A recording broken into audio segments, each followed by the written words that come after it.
예수님은 지금 예루살렘으로 올라가고 계세요. 예루살렘으로 올라가는 길에 이제 마지막 도성인 여리고 성을 지나가고 계시는 거예요. 예수님이 예루살렘에 올라가는 것은 우리를 위해서 구속하기 위해서 십자가에 죽으시러 올라가는 길이었습니다. 그런데 우리 예수님과 함께 올라가는 제자들은 예수님에 대한 바른 인식을 가지지 못하고 그들은 그 길을 가는 여정 속에서도 누가 큰 자인지를 자랑하면서 자리 다툼하고 있었던 것을 성경이 보여주고 있습니다.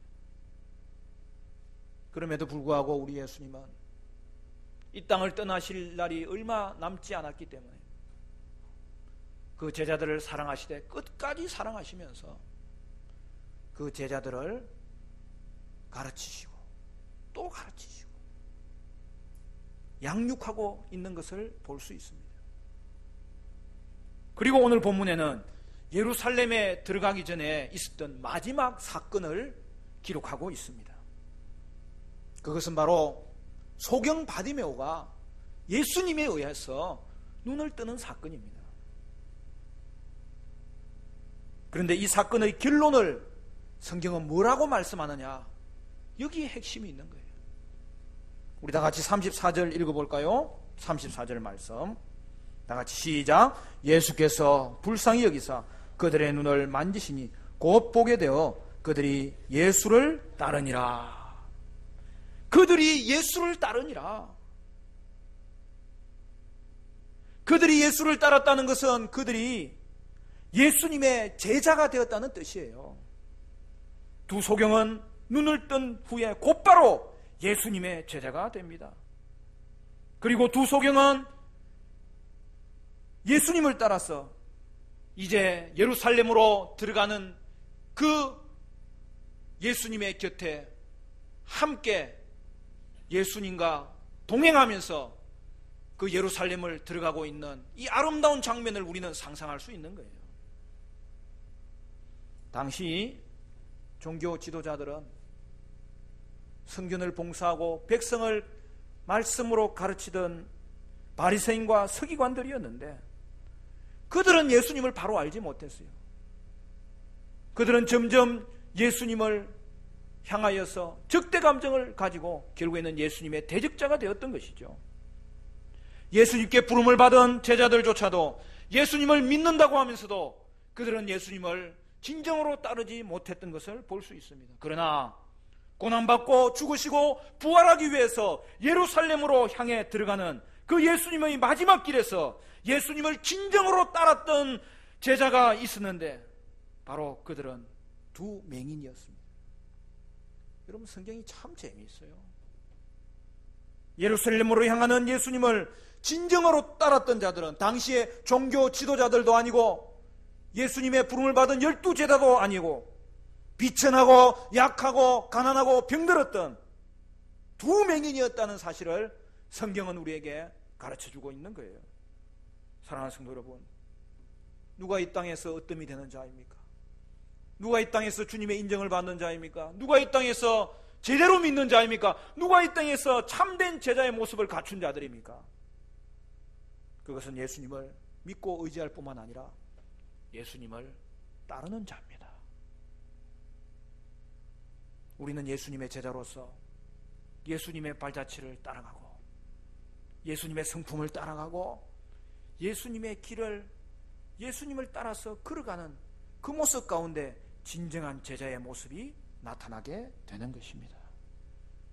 예수님을 따르는 자가 예수님의 제자입니다.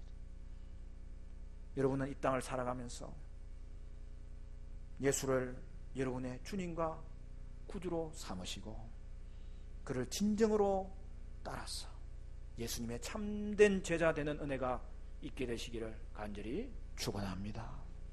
그러면 두 소경은 어떻게 예수님의 진정한 제자가 될 수 있었을까요? 이것이 중요한 것은 성경이 바로 이 두 소경을 예수님의 제자의 표상으로 삼고 있기 때문입니다. 첫째로는 불쌍히 여겨달라고 간구하는 것입니다. 오늘 29절부터 보면 사건의 시작이 이렇게 되어 있습니다. 그들이 여리고에서 떠나갈 때 큰 무리가 예수를 따르더라. 맹인 두 사람이 길가에 앉았다가 예수께서 지나가신다는 함을 듣고 소리질러 이르되 주여 우리를 불쌍히 여기소서 다윗의 자손이여 하니 무리가 꾸짖어 잠잠하라 하되 더욱 소리질러 이르되 주여 우리를 불쌍히 여기소서 다윗의 자손이여 하는지라. 여러분, 예수님은 여리고 성을 거쳐서 이제 떠나가십니다. 그때 그곳에는 한 주 남은 유월절을 지키기 위해서 예루살렘을 향하여서 찾아왔던 그러한 사람들이 여리고에도 많이 머물러 있었는데 그들의 큰 무리가 예수님을 따랐다고 본문은 말씀하고 있습니다. 그러한 큰 무리의 진행 중에 어디선가 들려오는 애절하고 간절한 외침이 있었습니다. 그것은 두 맹인이 예수님을 향하여 부르짖고 찾고 다가오는 음성이었습니다. 두 맹인은 익히 예수님의 소문을 들었던 것 같아요.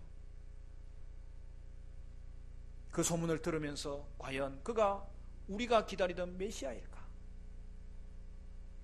그가 우리를 구원하여 주실까? 우리를 치료해 주실까? 회복시켜 주실까? 그들은 곰곰이 생각했던 적이 있었을 거예요. 그런데 그 주님께서 여리고에 오셨다는 소식을 듣고 그들의 심령 가운데는 소망이 부풀었어요.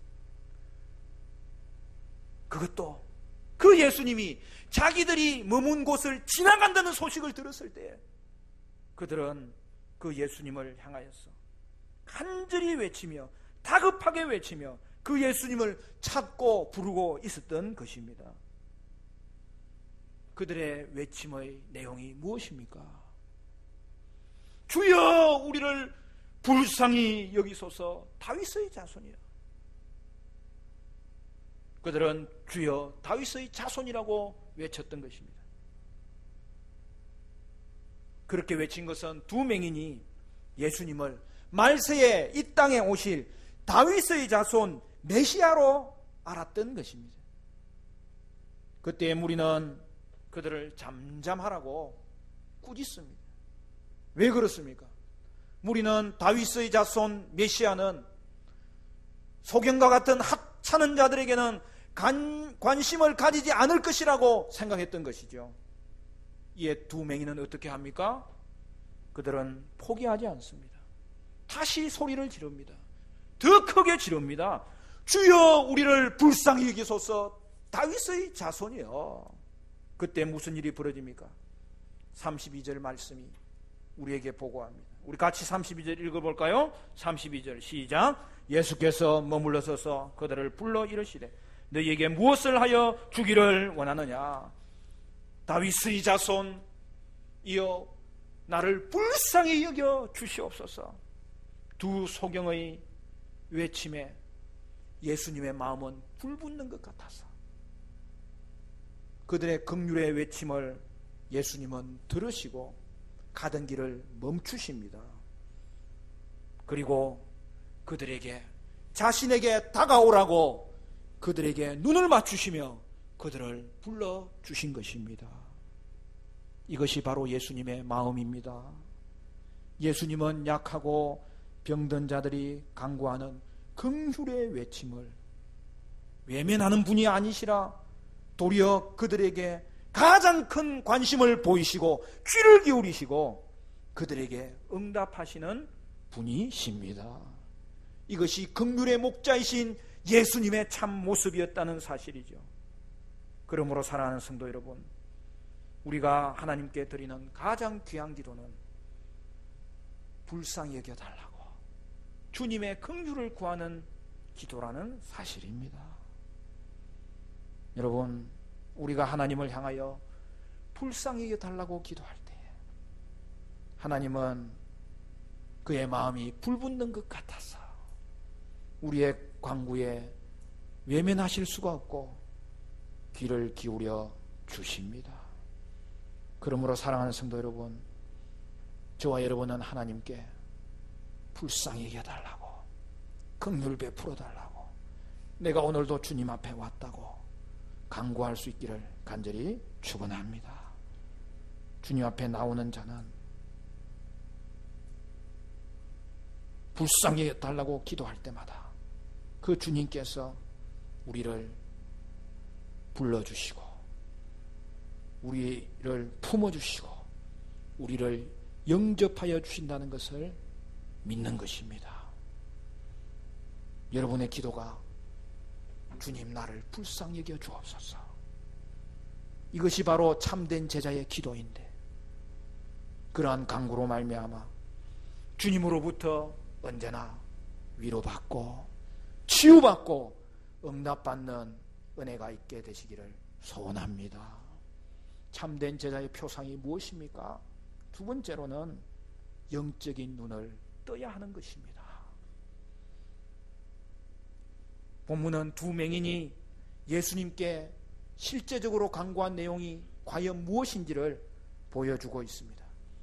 우리 33절 34절 우리 같이 읽어볼까요? 33절 34절 다 같이 시작. 이르되 주여 우리의 눈뜨기를 원하나이다. 예수께서 불쌍히 여기사 그들의 눈을 만지시니 곧 보게 되어 그들이 예수를 따르니라. 당시 맹인들은 보살펴주는 자가 없는 자들이에요. 맹인들은 멸시당하고 일할 자리도 없는 거예요. 그래서 맹인들이 할 수 있는 것이라고는 구걸하는 거예요. 대부분 거지로 살아가는 거예요. 그런데 우리는 오늘 그들의 간구를 보면서 깜짝 놀랍니다. 두 맹인은 예수님께 다가가서 돈을 구걸한 것도 아니요, 음식을 구걸한 것도 아니야. 눈을 뜨게 해달라고 예수님 앞에 간구했던 것입니다. 여러분, 구약에 신약에 많은 기적이 있지 않습니까? 여러분, 성경의 기적을 믿습니까? 할렐루야. 이 말씀은 하나님의 말씀, 1.1핵도 변함이 없는 말씀이기 때문에 말씀대로 믿으면 하나님이 그 앞길을 인도하시고 이 땅을 밝히 볼 수 있도록 하나님이 우리에게 하나님에 대한 지식과 이 땅에 대한 지식을 다 열어주시는 거예요. 사랑하는 성도 여러분, 그런데 참 특이한 것은 구약 성경에는 그 많은 기적이 있었지만 눈을 뜬 기적은 어디에도 없어요. 그러면서 구약이 약속하는 것이 무엇이냐 하면 다윗의 자손 메시아가 오시면 맹인이 눈을 뜨게 될 것이라고 기록하고 있어요. 결국 이 두 맹인은 예수님은 이 땅에 오신 다윗의 자손이요 메시아이심을 믿고 있었던 것입니다. 마가복음에서는 이것을 더 구체적으로 표현해요. 동일한 내용을 설명하는 마가복음 10장 52절에 가보면 예수께서 이르시되 가라 내 믿음이 너를 구원하였느니라 하시니 그가 곧 보게 되어 예수를 길에서 따르니라. 그들은 예수님을 메시아로 믿은 거예요. 그래서 어떻게 합니까? 무리들이 꾸짖는 그 온갖 핍박 속에서도 그들은 예수님을 향한 믿음을 갖고 있었기 때문에 예수님께 다가가고 그러면서 그들이 구한 것은 무엇입니까? 눈뜨게 해달라고 예수님께 간구했던 것입니다. 예수님은 그의 치료의 과정을 오늘 우리에게 이렇게 소개하고 있어요. 그들에게 무엇을 하여 주기를 원하느냐 먼저 물으십니다. 이는 예수님께서 너희에게 가장 필요한 것이 뭔지를 곰곰이 생각해 보라고, 사실은 예수님이 그들의 스스로 생각해 볼 수 있도록 그들의 생각에 믿음을 지금 불어넣어 주시는 거예요. 우리의 눈뜨기를 원하나이다. 여러분, 이것은 그들이 예수님께 간구한 내용이기도 하고 예수님에 대한 신앙의 고백이기도 한 거예요. 주님은 우리의 눈을 뜨게 하시는 메시아입니다. 그러므로 나의 눈을 뜨게 하여 주시옵소서. 그들이 간구했던 것입니다. 이에 예수님은 어떻게 하십니까? 그들의 대답 가운데 예수님의 마음은 또다시 한번 그들을 불쌍히 여기는 마음으로 발동되는 거예요. 그래서 어떻게 하십니까? 그들을 불쌍히 여기사 그들의 눈을 만졌다고 이야기하는 거예요. 여러분, 이것도 왜 눈을 만져요? 이것도 두 소경의 믿음을 예수님이 도와주는 거예요. 결국 예수님을 메시아로 고백한 그 믿음의 결과가 무엇이었습니까? 여기에 예수님의 권세가 선명하게 드러납니다. 곧 보게 되어 예수님께서 불쌍히 여기사 그들을 만지시니 두 맹인의 그 눈이 즉시로 뜨게 되었다는 것을 성경은 말씀하고 있습니다. 그리고 어떻게 합니까? 그들이 예수를 따르니라. 흔치 않는 일이 일어났습니다. 그들은 치료받자마자 예수님의 제자가 됩니다. 결국 이것은 그들이 육신의 눈만 뜬 것이 아니라 영적인 눈을 떴다는 것을 보여주는 것이죠. 여러분, 이게 참 제자의 모습입니다. 참된 제자는 영적으로 눈뜬 자입니다. 참된 제자의 영적인 눈이 뜨여졌을 때 그가 달리 할 수 있는 일은 무엇이겠습니까? 아무것도 이제는 할 수 있는 일은 남아있지 않아요. 단 하나, 이전의 모든 삶을 다 버려두고 그도 버려두고 그는 오직 그의 모든 것 대신은 예수님을 따랐던 것입니다. 사랑하는 성도 여러분, 이 땅에 사는 모든 사람들은 맹인이에요.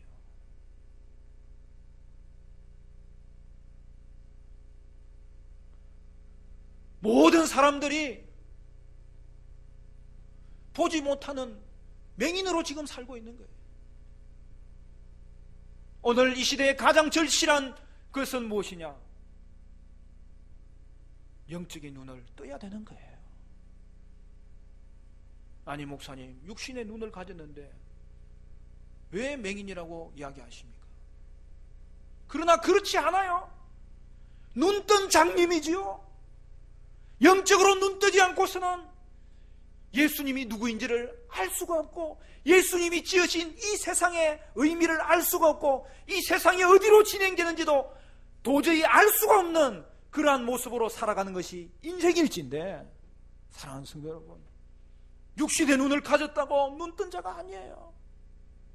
이 땅을 살아가는 모든 자들은 맹인이어서 저들의 눈은 다시 한 번 더 영적으로 뜨여질 때에 저들은 이 땅을 하나님께서 머물게 하신 진정한 의미를 깨닫게 되고, 그들은 눈뜬 자로 드디어 한 걸음을 걸어도 의미 있는 걸음, 영광스러운 걸음, 즐겁고 복된 걸음을 걷게 하실 것이라는 것을 성경이 분명하게 말씀하고 있습니다.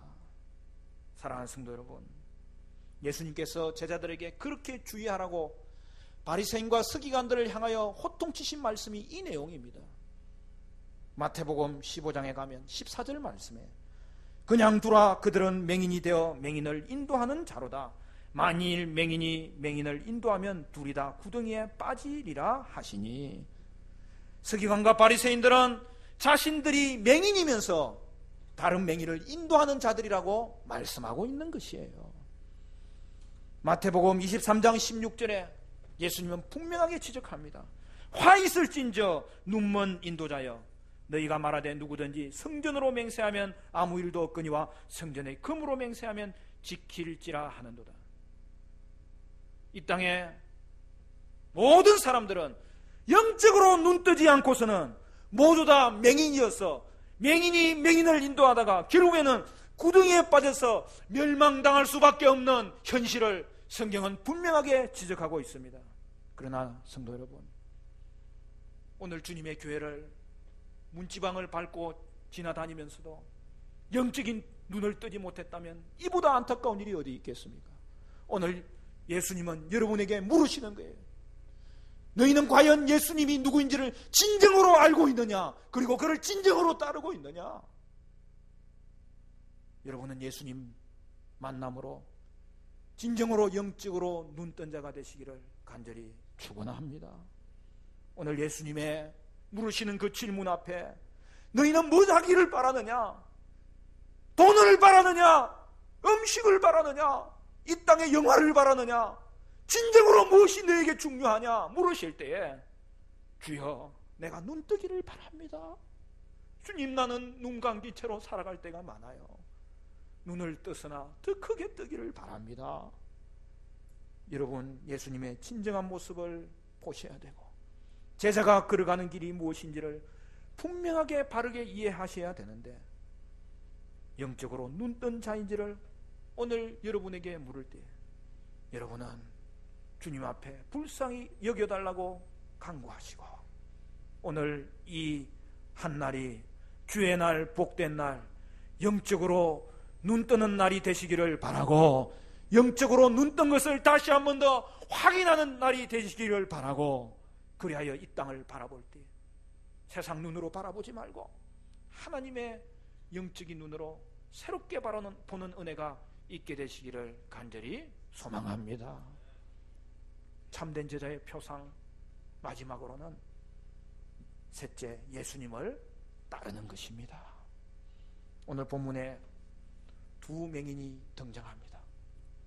그런데 우리가 좀 익숙한 본문은 마가복음 본문이에요. 거기에는 한 맹인이 등장해요. 그 이름이 뭐라고요? 바디메오예요. 그러면 여러분, 마태복음에 있는 이 말씀과 마가복음에 있는 그 말씀이 다른 것입니까? 같은 것입니까? 사실은 같은 사건을 이야기하는 것이죠. 여러분, 성경은 마가가 기록할 때는 이방인을 향해서 기록하는 어떤 목적이 있어요. 마태가 기록할 때는 유대인을 향해서 기록한 어떤 목적이 있어요. 그래서 하나님은 그 인간, 그 기자의, 저자는 하나님이시지만 그 인간 기자의 성품과 관심을 발휘할 수 있도록 허락하심으로 말미암아 강조점이 다르고 그것을 문학적으로 표현하는 그 문학의 방식이 조금씩 달라요. 그래서 여러분, 마가복음은 한 사람을 대표해서 이 사건을 그린 거예요. 그리고 오늘 본문은 원래 있던 사실대로 두 소경의 이야기를 기록한 것이지요. 여러분, 이게 중요한 것은 사실은 이 두 소경이 고침받은 사건이 기록됐다면 이거는 유대인들에게는 굉장히 중요한 거예요. 왜 그렇습니까? 구약에서 정인은 두 사람이 있어야 정인이 되는 거예요. 두 정인이 눈 떴다는 것을 기록한 것은 이 사건이 너무나도 확실하게 있었던 사건임을 증언하고 그 의도를 보여주기 위해서 두 소경의 이야기를 그대로 기록한 것이죠. 그런데 마가복음에는 왜 이 바디메오라는 사람의 이름이 등장할까? 그 한 사람을 대표해서 그 말씀을 기록한 이유가 무엇일까? 여러분, 성경에는 이름을 밝힐 때에는 이유가 있어요. 이름은 모르면 못 밝히는 거 아닙니까? 그 말은 뭐예요? 바디메오라는 사람은 초대교회에 잘 알려진 사람이라는 거예요. 바디메오는 이름이 바디메오예요. 디메오는 이름이고 바는 아들이라는 뜻이에요. 그러니까 바디메오는 이름이 뭐냐면 디메오의 아들이라는 거예요. 오늘날 영어식 이름을 지을 때에 아버지의 이름을 쓰고 주니어라고 이렇게 표현하잖아요. 그런 것과 똑같은 거예요. 그런데 중요한 것은 뭐냐? 바디메오라는 이름을 밝히는 건 보니까 이 바디메오라는 사람이 이 말씀을 듣는 사람들에게, 이 말씀을 기록하여 이 말씀을 읽는 사람들에게 잘 알려진 인물이었을 것이라는 사실이죠. 그 말은 무슨 말입니까? 초대교회 예수님과 만나서 눈 떴던 한 소경이,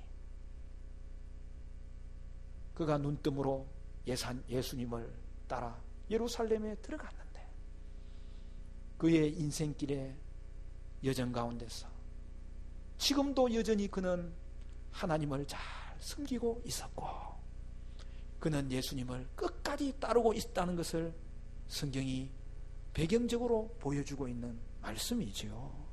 사랑하는 성도 여러분, 두 맹인은 치유받은 이후에 예수님의 제자가 됩니다. 그리고 그 중에 한 사람은 초대교회의 중요한 인물로 쓰임받게 되었던 것입니다. 그 두 소경은 예수님을 끝까지 따랐던 것입니다. 하나님의 교회에 기둥 같은 사람이 되었고 제자의 표상으로 그들을 성경이 밝히 보여줄 수 있을 정도로 지금도 이 말씀을 듣고 있는 사람들에게 그는 지금도 주님의 길을 따르고 있는 사람이야. 그 이야기를 우리에게 간접적으로 증거하고 있었던 사실이죠. 사랑하는 성도 여러분, 예루살렘에 들어가는 예수님의 모습을 상상해 보시기 바랍니다. 예수님이 십자가 지시러 예루살렘에 들어가는 그 걸음에 그 예수님의 동행하는 제자의 그룹에는 12제자뿐만 아니라 바로 이 두 소경이 예수님을 동행하며 예수님의 뒤를 따라가며 예수님의 길을 따라가는 그 아름다운 모습으로 동행하고 있었는데 한 사람은 바디메오요 다른 한 사람은 바디메오의 친구였다라는 것을 우리는 눈으로 선명하게 상상할 수 있게 되는 것이죠. 사랑하는 성도 여러분, 이것이 참된 제자의 표상입니다. 그들이 예수님을 따르니라. 예수님을 따랐다고 인정받았던 사람들이니라. 제자는 예수님을 따르는 자입니다. 예수님의 모습에 대한 진정한 이해에 영적인 눈을 떠서 지위에 대한 야망을 가지고 예수님을 따르는 것이 아니라 그분의 십자가의 길을 가로막는 것이 아니라 오늘 이 두 맹인은 예수님의 십자가의 길을 쫓아서 걸어갔던 것이지요. 사랑하는 성도 여러분, 제자는 예수님의 길, 우리가 예수님이 갈릴리를 출발해서 예루살렘으로 올라가는 길에 제자의 가치관이 무엇인지를 가르쳐 주었던 그 내용대로 은혜의 길, 겸손의 길, 생명의 길, 섬김의 길, 자신을 돌아보며 눈뜬 자의 길을 걸어가야 된다는 사실이지요. 사랑하는 성도 여러분, 저와 여러분은 이 땅에서 육신의 눈만 가진 맹인으로 살지 않기를 바라고 영적으로 눈 떠서 예수님의 참된 제자가 되어 예수님을 따르되 예수님의 성품을 따라가고 예수님의 발자취를 따라가고 예수님이 행하시니 나도 그 길을 행하리라. 예수님의 길을 끝까지 따라가는 은혜의 사람이 되시기를 주님의 이름으로 간절히 축원합니다.